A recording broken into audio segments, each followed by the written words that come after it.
The lecture hall of the Andorian Imperial Academy buzzed with the arrogant chatter of 57 different species, all convinced they were the apex of galactic civilization. Professor Keelar, a six-armed Exonian with more ego than sense, adjusted his crystalline monocle and sneered at the attendance roster. "Ah, wonderful," he announced, his voice dripping with the kind of condescension that could melt durasteel. "Another human has graced us with their primitive presence. Class, please welcome Terra Prime exchange student, Sara Blackthorne." The door hissed open, and in walked what appeared to be the most unremarkable specimen of humanity the galaxy had ever bothered to acknowledge. Short, barely reaching 5'4", with messy auburn hair that looked like she had stuck her finger in a plasma conduit. Her clothes, standard issue Academy jumpsuit, hung on her like a deflated space balloon. "Oh, how quaint," whispered Velter, a blue-skinned Altrian whose species had mastered faster-than-light travel before humans had figured out fire. "Look at those tiny limbs. How does it even manipulate complex machinery?" Sara took her seat in the back row, completely ignoring the symphony of snickers, chittering, and what passed for laughter among the Gorbanian slug people. She pulled out an ancient-looking tablet, the kind that belonged in a museum rather than a classroom, studying advanced quantum mechanics. Professor Keelar cleared all six of his throats simultaneously, a sound like grinding gears mixed with dying cats. "Today, we will be discussing the theoretical limits of consciousness transfer across dimensional barriers, a topic that requires, how do humans say it, big brain energy." More laughter, because apparently making fun of species-specific limitations never got old in academic circles.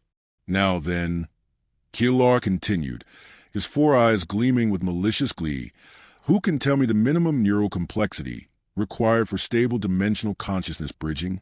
Tentacles shot up. Crystalline appendages waggled enthusiastically. Even the metatheran gas being managed to condense itself into what might charitably be called a raised hand. Keelar's gaze swept the room like a predator selecting prey. "Miss Blackthorne, since you are our special guest, why don't you enlighten us with human wisdom?" Sara looked up from her tablet, blinking slowly. "Are you seriously asking me to solve a problem your species has been working on for 3,000 years? The room fell silent. Not the good kind of silent. The kind of silence that happened right before someone got launched out of an airlock. "Well," Keelar's voice rose 3 octaves, "if the primitive species find the question too challenging—" "Oh, no, it's not challenging," Sara interrupted, her voice carrying that particular human quality of being simultaneously bored and dangerous. "It's just that you are approaching it completely wrong. You could have heard a photon drop." Velter leaned forward, his 4 nostrils flaring with indignation. "Excuse me? Our species has been studying dimensional mechanics since before your planet had multicellular life." "Yeah, about that," Sara said, standing up and walking toward the front of the class with the casual confidence of someone who owned the room but had not bothered to mention it yet. "You've been studying it. We've been doing it." The metatheran being condensed so quickly created a small sonic boom. "Impossible. Consciousness transfer requires neural networks of at least 47 trillion synaptic connections." Sara reached the professor's podium and turned to face the class. "Does it now? That's interesting because—" She raised her right hand, palm facing the stunned audience. At first, they saw nothing, just a human hand, slightly calloused, with short, trimmed nails and what appeared to be some kind of marking on the palm. Then the marking began to glow, not metaphorically, not figuratively, actually literally, physically glow with a soft blue light that seemed to pulse in rhythm with something none of them could quite identify. "What in the 17 hells of Ortana is that?" breathed a crystalline student whose name was an unpronounceable series of harmonic frequencies. The glow intensified, and suddenly the air above Sara's palm began to shift. Reality bent, space folded, and through the impossible tear in the dimensional fabric, another hand reached through, an identical hand, attached to an identical arm, belonging to an identical Sara, who stepped through the dimensional rift like she was walking through a particularly ordinary doorway. "Hi, everyone," said Sara number 2, waving cheerfully at the class full of aliens whose collective jaws had hit the floor so hard they had probably cracked the foundation. "Sorry I am late. Traffic in Dimension 7C is absolutely murder this time of day. The first Sara grinned. Class, meet my sister. Well, technically she's me, but from a parallel dimension where I decided to major in theoretical physics instead of practical applications. Practical applications, the second Sara corrected. Of theoretical impossibilities. Professor Keelar's 6 arms began trembling. All of them. Simultaneously. This is you can't just... Can't just what? Both Saras asked in perfect unison. Can't just casually demonstrate technology that your species considers theoretically impossible? Can't just prove that humans have been hopping between dimensions for fun while you've been writing academic papers about why it cannot be done? The room erupted in chaos. Not the fun kind of chaos. The existential crisis-inducing kind of chaos. Impossible. Velter shrieked, his blue skin cycling through 17 different shades of purple. The energy requirements alone would require a star. Sara held up her hand again. The tattoo pulsed once, twice, and suddenly 6 more versions of herself stepped through dimensional rifts that opened like flowers blooming in fast forward. Actually, said Sara 3, it only requires about as much energy as a decent cup of coffee, which, fun fact, is what powered the first successful test. Caffeine, added Sara 4, turns out to be one of the fundamental forces of the universe. Who knew? Sara 5 was carrying what appeared to be a clipboard. I have been documenting this conversation across 47 different dimensional variants. In 39 of them, Professor Keelar faints. In 6, he tries to dissect one of us for science. In 2, he offers us his job. What happens in the remaining ones? Asked a tentacle student whose voice sounded like wet leather being dragged across broken glass. Sara 6 smiled. It was not a nice smile. It was a kind of smile that suggested she knew things, terrible things, things that would keep you awake at night wondering why humans were allowed to exist in the first place. In the remaining dimensions, he asked the smart question. Professor Keelar, all 6 of his hands now gripping his desk so tightly his knuckles had gone translucent, managed to croak. What is the smart question? The smart question, said Sara 7, materializing directly behind him because apparently personal space was just another law of physics humans felt free to ignore, is not how we do it. It is not why we do it, continued Sara 8, appearing in the middle of the classroom in a shower of sparks that definitely violated several fire safety regulations. The smart question, said original Sara, her tattoo now pulsing with enough light to serve as emergency illumination, is why we are showing you. The silence that followed was not just quiet. It was a kind of silence that happened when an entire room full of supposedly superior alien intelligences suddenly realized they might have made a tiny, insignificant mistake. Like assuming humans were primitive. Like assuming they knew everything about consciousness transfer.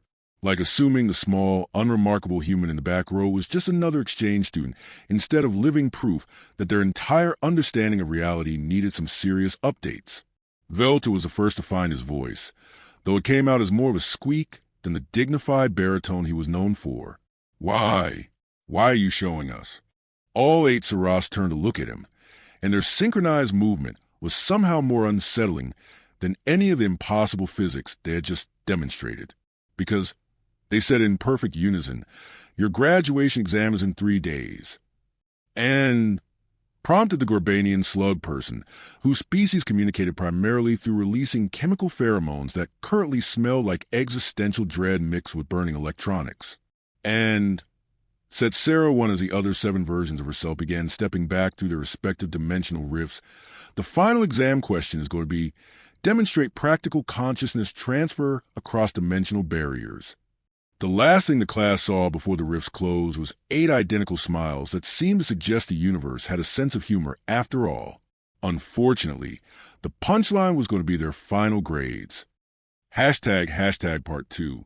As the last dimensional tear sealed itself with sound like reality's sigh in relief, original Sara walked back to her seat, sat down, and returned to her ancient tablet as if she had not just casually redefined several fundamental laws of physics. Any questions? She asked without looking up. The response was the sound of 56 different species, trying very hard not to hyperventilate in their respective atmospheric requirements. Professor Keelar stood frozen at his podium, all 6 arms still gripping the desk, staring at the spot where reality had been casually violated multiple times in the span of 5 minutes. "Miss Blackthorne," he finally managed, his voice barely above a whisper. What exactly is that tattoo?" Sara looked up from her tablet, and for the first time since entering the classroom, she smiled. Not the terrifying interdimensional smile, just a regular human, slightly amused smile that somehow managed to be even more unsettling. "Oh, this old thing?" She glanced at her palm, where the blue glow was fading back to what appeared to be an intricate geometric pattern. "It's my student ID." Silence. "Your student ID?" "Yeah.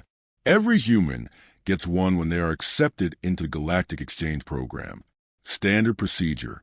The tattoo contains our dimensional coordinates, consciousness backup, emergency contact information across 17 different realities, and..." She paused, apparently checking something on her tablet. "Oh, looks like mine also has the lunch menu from the cafeteria in Dimension 12B. Their pizza is amazing."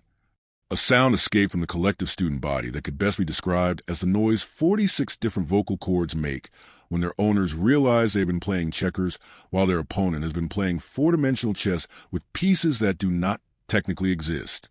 "The entire human exchange program," Belter said slowly, his 4 eyes wide enough to serve as emergency landing pads, "consists of interdimensional travelers?" "Well, obviously," Sara replied, as if this should have been apparent to anyone with functioning brain cells. "How else do you think we keep up with the academic requirements? Do you have any idea how fast you people talk? We need at least 7 versions of ourselves just to take notes properly." The crystalline student made a noise like wind chimes being fed through a wood chipper. But the energy costs, the theoretical framework, the computational requirements for stable dimensional bridging." Sara sighed, the patient sigh of someone explaining basic concepts to particularly slow children. "Look, I get that you are all very smart and have spent centuries working out the math, but sometimes you just have to try stuff and see what happens. Humans are really good at the trying stuff part." "You mean to tell me," Professor Keelar said, his voice rising with each word, "that your species achieved practical dimensional travel through trial and error?" "Well, trial and error, and a really, really good cup of coffee. Also, we may have accidentally blown up a small moon during the early experiments, but that is just the price of scientific progress." The Gorbanian slug person released a pheromone cloud that smelled like burning mathematics textbooks. "Don't worry," Sara added helpfully. "It was mostly uninhabited. There were just some space pirates using it as a base, and honestly, they had it coming." 46 alien species stared at the human who had just casually mentioned committing casual genocide in the pursuit of dimensional travel technology and realized that maybe, just maybe, they had severely underestimated exactly how dangerous humans could be when they put their minds to something, especially when that something involved rewriting the fundamental laws of reality because they were bored on a Tuesday. The rest of the class passed in a stunned silence, broken only by the occasional sound of alien students having minor nervous breakdowns and Professor Keelar muttering equations under his breath like a mathematical mantra designed to restore his faith in a rational universe.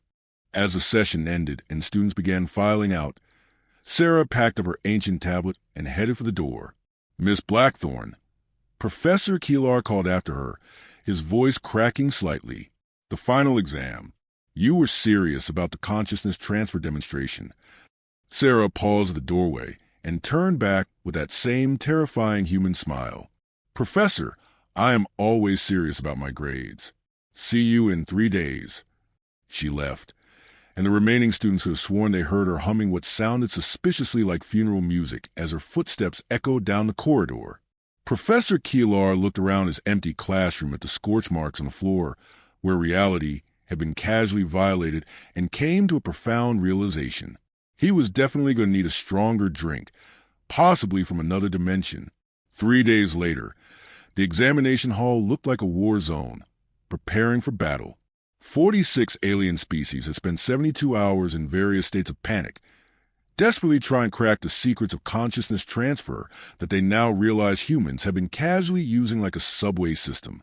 The Vexonian Medical Bay had treated 17 cases of stress-induced molting. The Alterian dormitories reeked of anxiety pheromones, so strong they had to install industrial air filters. Even the notoriously calm Metatheran gas beings had condensed into tight, nervous spheres that rolled around campus like tumbleweeds of existential crisis.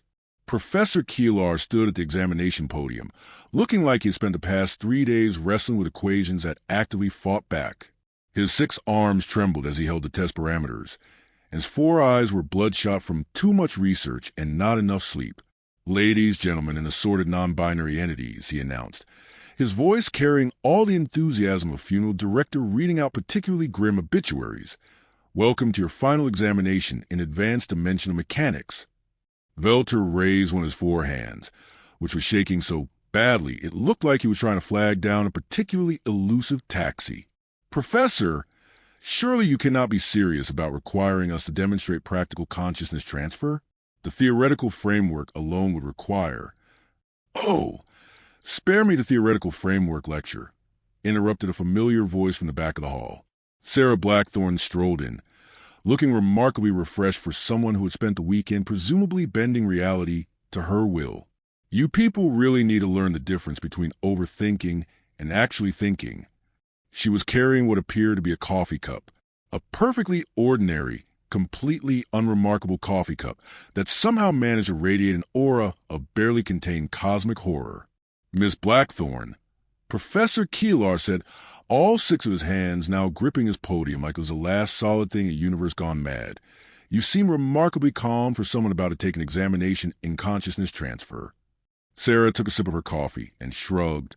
"Well, I figure I should probably explain how this whole thing actually works before you all have nervous breakdowns trying to reinvent interdimensional travel in 72 hours. The Gorbanian slug person released a pheromone cloud that smelled like desperate hope mixed with lingering terror. "You mean you're going to help us?" "Help is a strong word," Sara replied, setting her coffee cup down on the nearest desk. "I prefer to think of it as preventing mass casualties through education." She walked in front of the hall, and 46 different species held their respective breaths. "Right then," Sara said, clapping her hands together. "Who wants to know the first rule of human interdimensional travel?" Tentacles shot up. Crystalline appendages waggled desperately. Even the beings who did not technically possess appendages managed to indicate their overwhelming desire to learn whatever cosmic secrets this terrifying human was willing to share. "The first rule," Sara announced, her voice carrying the weight of revelation, "is that consciousness transfer has nothing to do with consciousness. Silence. The kind of silence that happens when 46 supposedly superior intellects simultaneously experience cognitive overload." "I beg your pardon?" Professor Keelar managed to croak. "Consciousness transfer is a terrible name for what we actually do," Sara explained, beginning to pace back and forth like a professor delivering a lecture on the fundamentals of reality. "We do not transfer consciousness. We transfer information, very specific information. But the neural complexity requirements," Velter protested, his 4 nostrils flared with confusion, "the synaptic mapping, the quantum entanglement protocols." "Yeah, about that," Sara said, pulling out her ancient tablet and tapping a few times. "You have been trying to move the entire consciousness, which is like trying to transport an entire library when all you really need is one specific book." The air above her tablet shimmered, and suddenly a holographic display appeared, showing what looked like a simplified human brain diagram. "Human consciousness," she continued, pointing at various highlighted regions, "is incredibly efficient at information compression. We do not store everything. We store references." "References?" asked the crystalline student, whose harmonic voice sounded like a confused wind chime. "Think of it like this," Sara said, and suddenly the holographic display changed to show what appeared to be a vast library. "Your species thinks consciousness is like having to memorize every single book in this library. Humans figured out that consciousness is just knowing where the books are shelved. The Metatheran gas was being condensed slightly, which was probably the equivalent of leaning forward with interest. But how do you maintain continuity of experience across dimensional barriers?" Sara grinned, and that grin contained enough mischief to power a small star. That brings us to the second rule of human interdimensional travel. We cheat. Cheat. Professor Keelar's voice went up another 3 octaves, which was impressive considering he was already speaking in a range that could shatter glass. Oh, absolutely, Sara replied cheerfully. We cheat like our lives depend on it, because technically they do. She held up her right hand again, and the tattoo began to glow with that familiar blue light. But this time, instead of opening dimensional rifts, the light began forming complex patterns in the air above her palm. This tattoo is not just my student ID, she explained. It is a quantum anchor. It maintains a constant connection to my home dimension, which means I am never actually fully here. 46 alien minds collectively experience what could charitably be called enlightenment, or less charitably be called complete mental breakdown.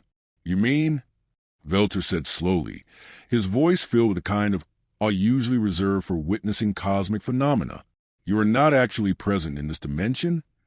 Oh, I am about 63% present, Sara said, checking her tablet as a consulting the weather forecast. The rest of me is distributed across 12 other dimensions, maintaining constant information exchanged through quantum entanglement. The Gorbanian slug person made a sound like air being let out of a very confused balloon. But the energy requirements for maintaining 12 simultaneous dimensional connections, they are surprisingly manageable if you know what you're doing, Sara interrupted, which brings us to rule number 3. Coffee is not just a beverage. It is a dimensional lubricant. She picked up her coffee cup and took another sip, and as she did, the examination hall briefly flickered, as if reality had hiccuped. Caffeine, she explained, has some very interesting properties when it comes to quantum mechanics. It enhances neural processing speed, reduces dimensional friction, and tastes great with cream and sugar. Professor Keelar stared at the coffee cup like it was a weapon of mass destruction, which, considering the circumstances, it probably was. So, said a tentacled student whose species name was unpronounceable but sounded like wet pasta being thrown against a wall, human interdimensional travel is powered by coffee? Coffee and spite, Sara confirmed. Mostly spite. Humans are incredibly spiteful creatures, and spite is apparently one of the fundamental forces of the universe. Who knew? This is impossible, muttered the crystalline student. Our calculations show that maintaining stable consciousness across dimensional barriers requires computational power equivalent to a small star. Your calculations, Sara said gently, assume consciousness is a thing instead of a process. You've been trying to transport a river instead of just following the water. She tapped her tab again, and the holographic display changed to show what appeared to be a flowing stream of light. Human consciousness is not a solid object that needs to be moved. It is a pattern that can be reproduced, referenced, and maintained across multiple dimensional states simultaneously. But how do you maintain identity continuity? Velter asked, his scientific curiosity finally overcoming his species-wide prejudice against supposedly primitive humans. Easy, Sara replied. We don't. Another silence. This one felt like the universe holding its breath. I beg your pardon? Professor Keelar whispered. We do not maintain identity continuity in the way you understand it, Sara explained. Every time I step through a dimensional barrier, I become slightly different. The me that went in is not the same as the me that comes out. But then, how do you remain you? Sara's smile turned philosophical, which was somehow even more terrifying than her previous expressions. That assumes there was only one me to begin with. The examination hall erupted in the kind of chaos that happens when fundamental assumptions about the nature of individual existence get casually demolished by a human with a coffee addiction. What do you mean? Shrieked 46 different voices in 46 different languages, creating a cacophony that sounded like the universe having an argument with itself. I mean, Sara said, raising her voice to be heard over the existential crisis symphony, that the concept of individual identity is a convenient fiction. There are approximately 47,000 versions of me spread across the local dimensional cluster, and we all consider ourselves to be the real Sara Blackthorne. But that is impossible. Professor Keelar protested. Identity cannot be distributed. Consciousness cannot be shared. Cannot. According to who? Sara asked. Your theories? Your calculations? Your fundamental assumptions about the nature of individual existence. She gestured around the room at the assembled alien students, all of whom were experiencing various degrees of mental meltdown.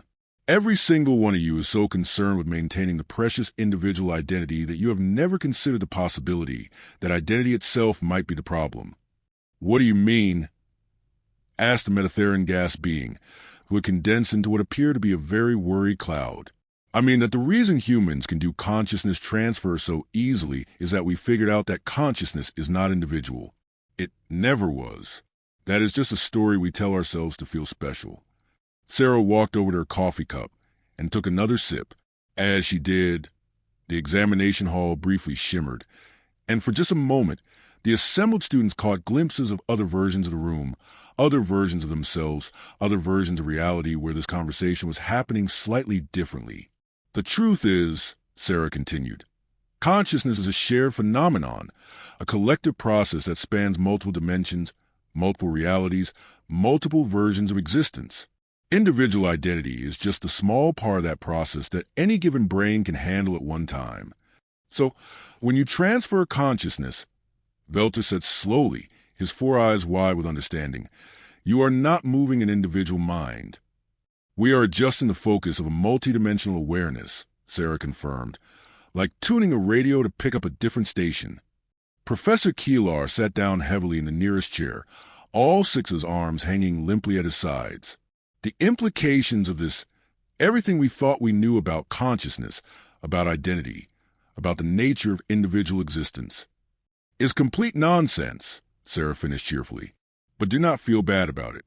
It took humans about 300 years of experimentation to figure it out, and we accidentally destroyed 6 moons and a small asteroid belt in the process. What about the examination? Asked a tentacled student whose voice had taken on the desperate tone of someone clinging to the last shred of familiar reality. Sara looked around the room at 46 different species, all of whom were staring at her with expressions ranging from awe to terror, to the kind of confused reverence usually reserved for encountering actual deities. Well, she said, I suppose I should probably demonstrate. She held up her hand, and the tattoo began to glow brighter than it had before. But this time, instead of opening rifts or creating holographic displays, the light began to spread. It flowed across her hand, up her arm, across her body, and then outward into the room. When it touched the alien students, they began to glow as well. What is happening? Professor Keelar asked, his voice filled with wonder and terror in equal measure. I am sharing the connection, Sara explained, and her voice now seemed to come from everywhere at once, temporarily linking your individual consciousnesses to the multidimensional awareness network. Suddenly, every student in the room could feel it, the presence of thousands, millions, billions of other minds across countless dimensions. The vast, interconnected web of consciousness that spanned realities like an infinite neural network. They could sense other versions of themselves in other dimensions, making different choices, living different lives, but all fundamentally connected to the same underlying awareness. For 46 different species, it was the most terrifying and beautiful experience of their existence. This, Sara said, her voice now harmonized with voices from across the dimensional spectrum, is what human interdimensional travel actually is. Not moving consciousness, but expanding it. Not transferring identity, but recognizing that identity was always an illusion. The connection lasted exactly 37 seconds. Then the light faded and 46 alien students found themselves back in their individual minds, in their individual bodies, in their individual realities. But they were no longer quite the same individuals they had been 38 seconds earlier. Professor Keelar looked around the room at his students, all of whom were sitting in stunned silence, processing an experience that had fundamentally changed their understanding of existence itself. Miss Blackthorne, he said quietly, what mark should I give you for this examination? Sara, who was now back to being just one person in one dimension with one perfectly ordinary coffee cup, shrugged.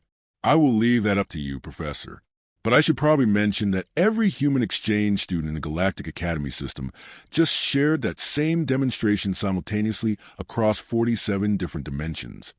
What does that mean? Sara grinned one last time, and it was a grin that contained the promise of a universe far stranger and more wonderful than any of them had ever imagined.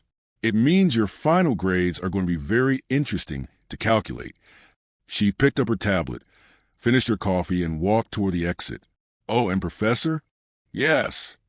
Next semester, you might want to consider updating your curriculum. You are about 300 years behind on consciousness theory. She left, and the examination hall fell silent, except for the sound of 46 different species trying to process the fact that everything they thought they knew about reality had just been casually rewritten by a human with a coffee addiction and a talent for interdimensional travel. Professor Keelar looked at his empty classroom, at the lingering traces of quantum energy in the air, and at the examination papers that would now require him to grade experiences that transcended the very concept of individual achievement. He reached for his communicator and composed a message to the Academy administration. Request immediate review of the Human Exchange Program. Also, request a psychiatric evaluation for the faculty. Also, request stronger coffee in the faculty lounge. Much stronger coffee. As he sent the message, he could swear he heard the sound of laughter echoing from multiple dimensions. It sounded suspiciously like 47,000 versions of Sara Blackthorne, all enjoying the same cosmic joke. The punchline, apparently, was the entire concept of individual existence. And somewhere in the multidimensional awareness network that connected all conscious beings across all realities, the universe itself was laughing along. Subscribe and like to my channel for more HFY sci-fi stories.